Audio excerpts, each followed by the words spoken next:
শবে বরাত। শাবান মাসে এমন এক বরকতময় রাত হলো 15ই শাবান। এই রাতে আল্লাহ তাআলা তার সৃষ্টি জগতের দিকে বিশেষ রহমতের দৃষ্টিতে তাকান। অনেকে আবার এই রাত নিয়ে অতিরঞ্জিত কথা বলে, কেউ আবার পুরোপুরি অস্বীকার করে।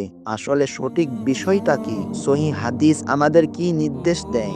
আজ আমরা খুব সহজভাবে প্রমাণ সহ পুরোটা জেনে নিব ইনশাআল্লাহ। ভিডিওটি শেষ পর্যন্ত দেখুন। রাসূলুল্লাহ সাল্লাল্লাহু আলাইহি ওয়াসাল্লাম বলেছেন, শাবানের 15 তারিখের রাতে আল্লাহ তাআলা বান্দাদের দিকে রহমতের দৃষ্টিতে তাকান এবং মুশরিক ও বিদ্বেষ পোষণকারী ছাড়া সকলকে ক্ষমা করে দেন। এই হাদিস থেকে 3টি বড় শিক্ষা আমরা পাই। 1. এটি রহমত ও ক্ষমার রাত। সারা বছরে গুনাহ করেছে এই রকম গুনাহগার মানুষ যদি এই রাতে ফিরে আসে, তাওবা করে, অহংকারী মুশরিক না হয়, আল্লাহ তাকে ক্ষমা করে দেন। এই রাতের রহমত এমন যে অনেক মানুষের নাম জান্নাতের তালিকায় যোগ করা হয়। 2. ক্ষমা পেতে চাইলে মন পরিষ্কার করতে হবে। যারা শিরকে লিপ্ত, কারো প্রতি বিদ্বেষ, হিংসা, কষ্ট পুষে রাখে, তাদের দিকে আল্লাহর রহমতের দৃষ্টি থাকে না। অর্থাৎ মন ঠিক না করলে ক্ষমার দরজা খুলবে না। 3. এই রাতের ফজিলত আছে, কিন্তু বাড়তি রীতিনীতি হাদিসের কথাও নেই।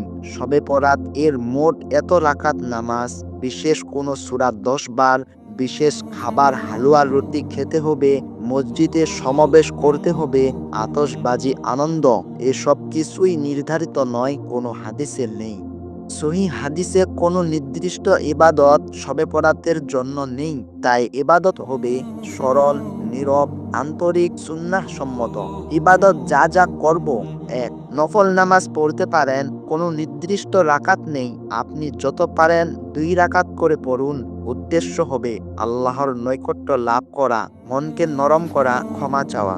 দ্বিতীয়তে কোরআন তেলাওয়াত। যে সূরাগুলো সহজ আপনি জানেন, সূরা ইয়াসিন বা মুলুক, ওয়াকিয়া, ইখলাস, ফালাক, নাস অথবা কোরআনের যে কোনো অংশ। মূল বিষয় কোরআনের সাথে সময় কাটানো। 3. দোয়া ও ইস্তেগফার। এই রাতের আসল ইবাদত তাওবা ও ইস্তেগফার।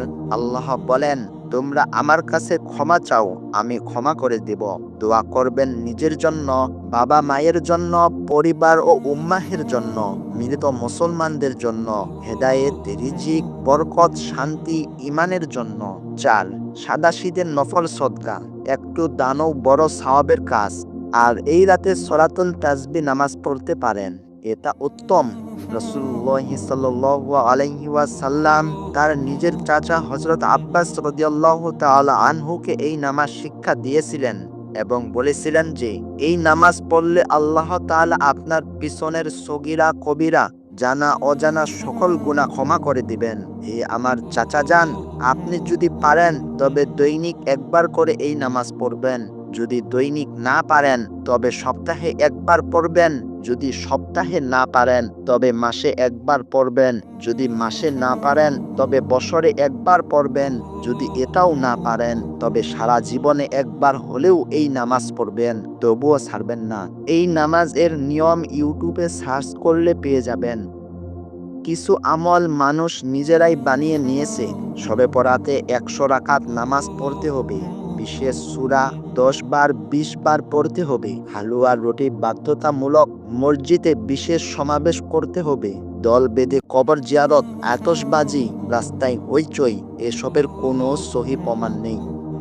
অনেকে বলে 15ই শাবানের রোজা ফরজ, সুন্নাহ। এটা ভুল। তবে রাসূলুল্লাহ সাল্লাল্লাহু আলাইহি ওয়াসাল্লাম শাবান মাসে প্রচুর রোজা রাখতেন।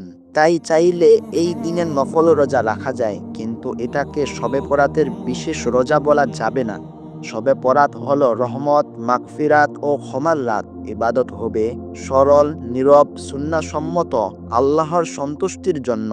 মানুষ যা বানিয়েছে সেটা নয়, আল্লাহ যা বলেছে তা মানাই ইবাদত। আল্লাহ আমাদের সবাইকে বুঝার তৌফিক দান করুক।